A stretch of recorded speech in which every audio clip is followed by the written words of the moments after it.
Li van deman da pêdiviyên girîng yê mirovan bi dilovanî, rastî û xweşbîniyê heye. Li Enqereyê pêşengehek bi navê Pêşengeha Wêneyan ya Navnetewî ya Rastî, Dilovanî û Xweşbîniyê hate vekirin. Babeta vê pêşengehê taybet îşkence û tundutijiyê diyar dike. Ev pêşengeh taybet balê dikişine ser îşkenceyên rojhilata Durang û Çînê. Li dinyayê da tehtayiya Çînê gelek bi nav û deng derdikeve pêş. Di vê pêşengehê da jî tiştê ku li Çînê qewimîne, li gorî vegotinên govanan hatine xêzkirin. Her wêne li vê derê trajediyekî diyar dike.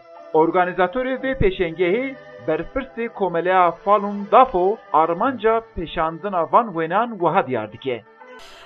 Şu anda Annaha em li pêşengehekî navnetewî ya bi navê Can Şen Renin. Vateya Can Şen Ren rastî dilovanî û xweşbînî ye. Ev pêşengeh navnetewî ye û li her derê dinyayê hevdem vedibe. Taybetiya ve pêşengehiya herî girîng îşkenceya Çînê nîşan dide. Wêneyê li vê pêşengehê bi aliyê kesên ku îşkence dîtine hatiye xêzkirin û pêşengehekî mafê mirovan e. İşkence tiştekî civakî ye û bandora xirab ya îşkenceyê her dem li ser civakê da tê hîskirin.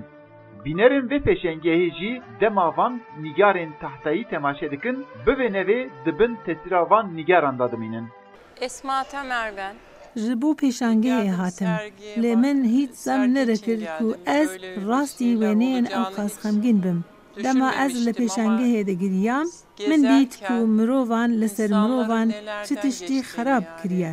Gava mirov difikire, dibêje gelo, ew xas jî dibe, babetên gelek xemgîn min dît û dilê min hiç aram nîne. Ben Alican, sergiyi ben... Min pêşangeh gelek eciband lê hin tabloyên îşkencê bi rastî hinerê mirov rej dike û hestê mirovan dadixe xwarê, lê wêneyan gelek baş tewsandine. Di vê pêşengehê de nîgarê ku hatine xêzkirin her yek li gorî vegotinên govanan hatine çêkirin. Her çi qas li ser dîwar wek nîgarekê bisekinin jî her wêne çîrokeka kesên îşkencedîtî diyar dike. Eyüp Demir, Deng Amerika, Enqere.